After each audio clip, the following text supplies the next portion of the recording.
What's up, YouTube? Sitting on the couch trying to make some money investing in fractional real estate again. If you remember if you watched the video about a month ago, I was showing you a strategy that I'm just trying to pick up some, discounted tokens on Lofty.ai.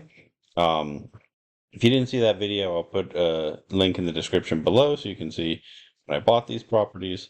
And just like always, there's links to a free token if you're new on Lofty, and also some free money on Ground Floor. I'm not really going to be talking about Ground Floor today, but it is one of my favorite platforms. So I just put that in every video.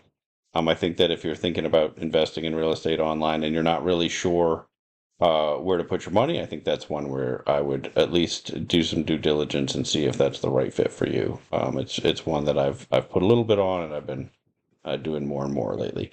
But for today, I talked about this strategy where, I'm just looking at tokens that appear to be discounted relative to the price of the real estate itself.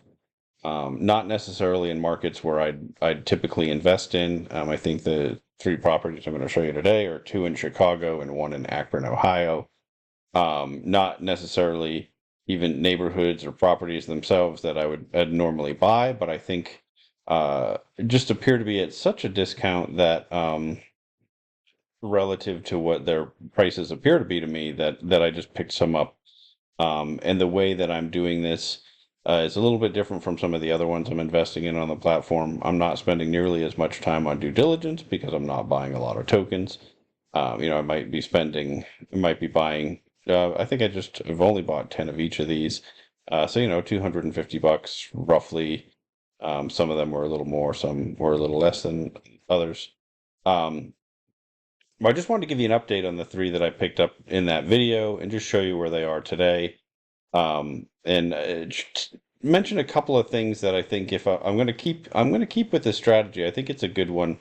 Although so far I'm not actually making money, at least not, relative to what they're still pricing the tokens at. But that never really, that's not a surprise to me, right? I think that the real profit is going to come when some of these properties sell in real life, or when they get back up and running to where they're paying out a return to the token holder. So if you remember, I think all three of them had $0 in yield being paid out at the time. But today, one of them's already back to a point where it's giving off some yield, although not hitting its full potential yet.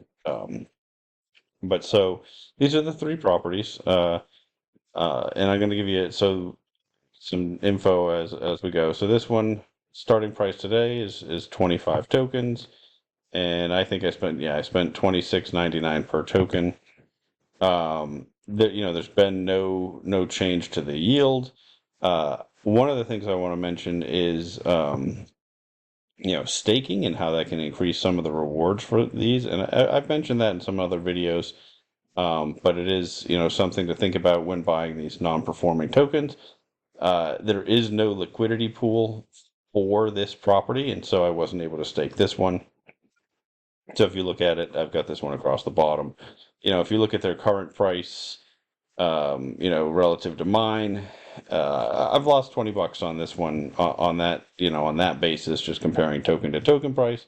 Plus, I paid some fees when I bought it. I'm not including the fees in any of these, just because I'm trying to keep it somewhat simple. And so I've received no rent on it. I didn't get any staking rewards, and so lost $20. So that's not great. But again, I didn't think this was going to be one that created cash flow, and I didn't necessarily think that token was just going to go straight up in value.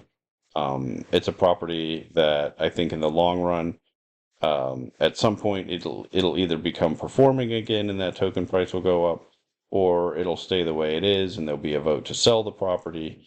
And the net liquidation, I believe, will be higher than what we paid. Now, obviously, this is all speculation, and you want to do your due diligence on each one. And I don't expect everyone to be a winner. I think that if I buy enough of these, and I do a pretty good job, that I'll have more winners than losers, and then make some money. Um, this is the next one I want to mention. I think I'm not going in order that I have them in my spreadsheet, but it is. Again, I bought these at 25 per token. the current price is down 23.76. This is one that I did stake. It was one of the earlier properties that I put on this staking platform. And so you can see I staked all 10 tokens. Since I did that, and I didn't do that immediately, this was probably a week or two ago. It ended up getting 24 cents so far, which is a 3.37% yield. So not an amazing yield, but it's adding some income to a token that I never expected to get income from because it had zero rent. And so it's just it's a little bonus that I wasn't expecting. But because of the change in token prices, I'm still losing money on that one relative to the tokens. And so lost $12.09 on that purchase so far, plus fees. And the fees can be significant. I'm just really trying, like I said, just trying to keep it simple. But you do want to consider those, when you're doing your own math. Add that column. Make it a little more complicated, but be precise. And one of the reasons that I'm not doing it today too is because I expect that over the long run, when I do my final calculations when they get liquidated or I sell the tokens, I'll try to give you the complete picture. But as it is right now, I think this is doing a good job of just showing you where we stand. And then this one, it's already, it had the day that I bought it, it had already switched managers. And I think that's one of the things to pay a lot of attention to because the different property managers, one of them, the Y Home Property Management, which is who took this one over. Yep. They actually do something a little different with the cash flow where they pick up the operating reserve and they just basically give the token holders a loan for that amount. And so they're able to pay out some of the yield from the property, and then they're paying off the any of the expenses that came from previous capex more slowly. Because on this one, there had been a capital call balance. I think that when you move a non-performing property to a manager that's doing that, it's automatically going to make it more attractive to most of the people on this platform. And I think you can see, that's why this one. I think it's a big part of why this one is working well, right? So I bought this one at 27.25 per token. And your current price is 29.98. We are starting to get a little bit of rent back. Although, like I said, it's not meeting its full potential yet, but so far I've made 27 cents in rent on it. It's only been renting for 1, 2, 3, 4, 5, 6, 7 days so far, I think. I've only been getting paid for it for that short period of time. But then it's also one that I staked. And, and I think I was telling you about the wrong one before. I was talking to you about Peoria, and I think I showed you the Sarah one. I think I showed you the wrong line. But again, this is another one that I staked. Yeah, this is the 3.37. Peoria is actually the 4.03. But that's why my tagline, is about making mistakes. So I just keep doing it. But I'd rather just put this out in real time than do another whole take and fix that. So I hope you don't mind that.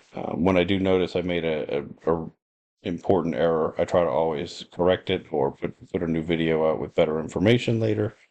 But I think that's that one's not that big a deal. So on this property, made $27.81 before fees. Now I think if I actually sold these today, because of the fees, I'm probably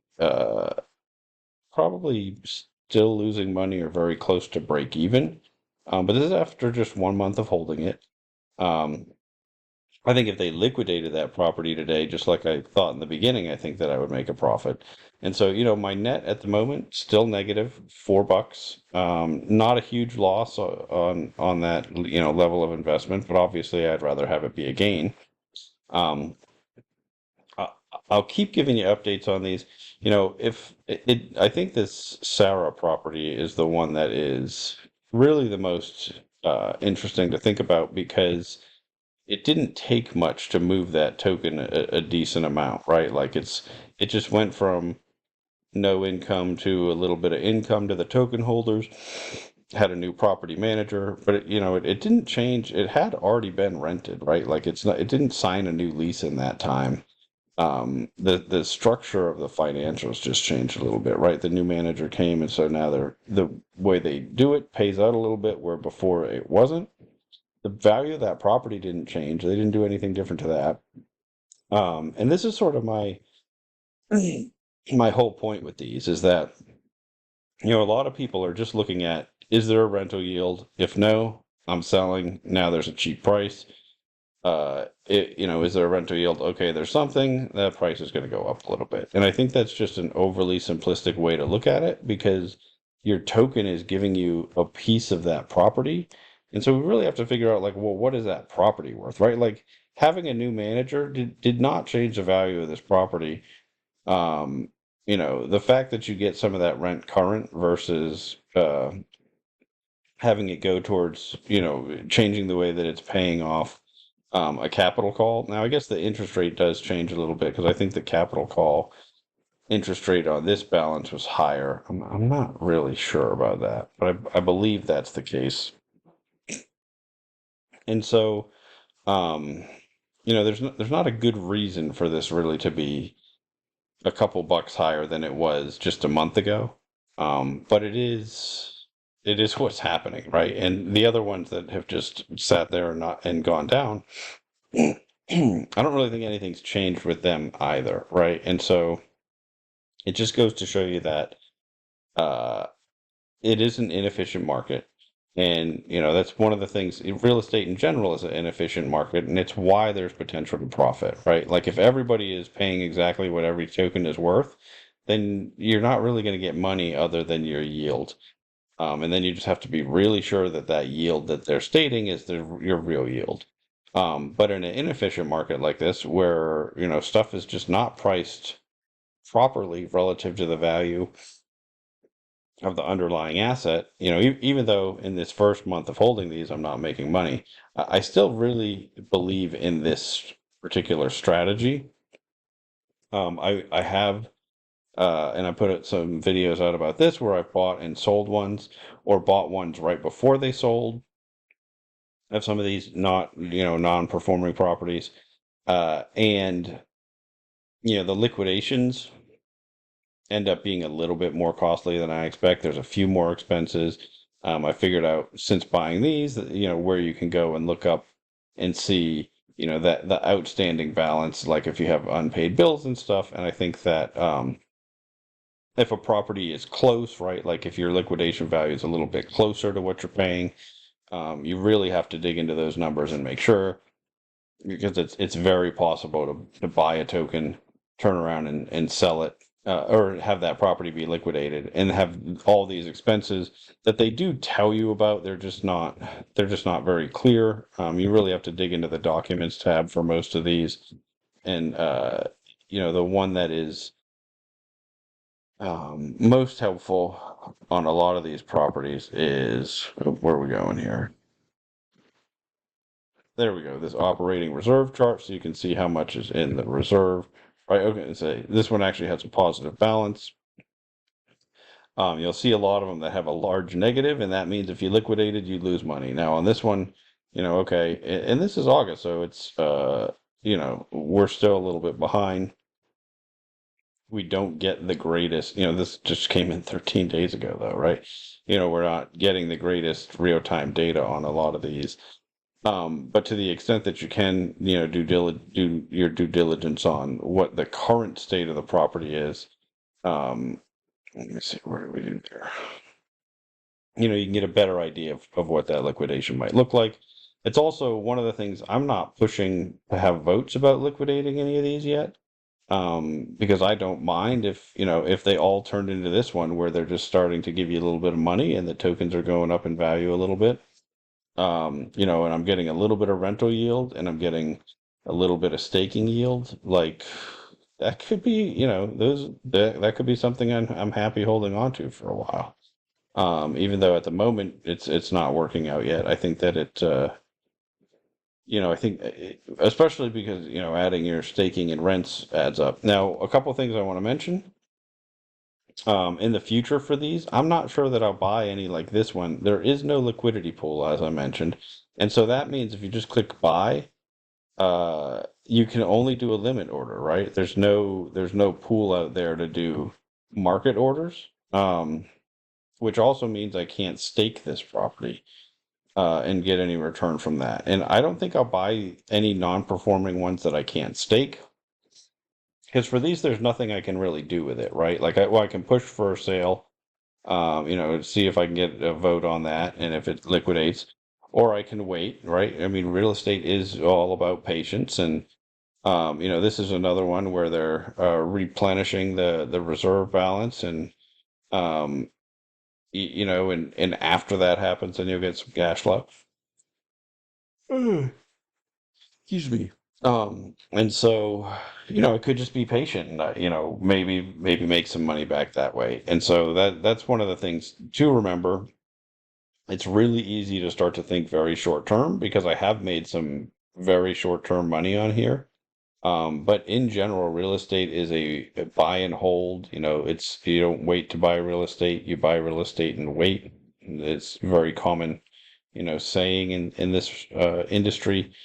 And I think it's true, right? I think, if you buy these at a good discount and they are rented, they're just, there's something happening with the financials right now.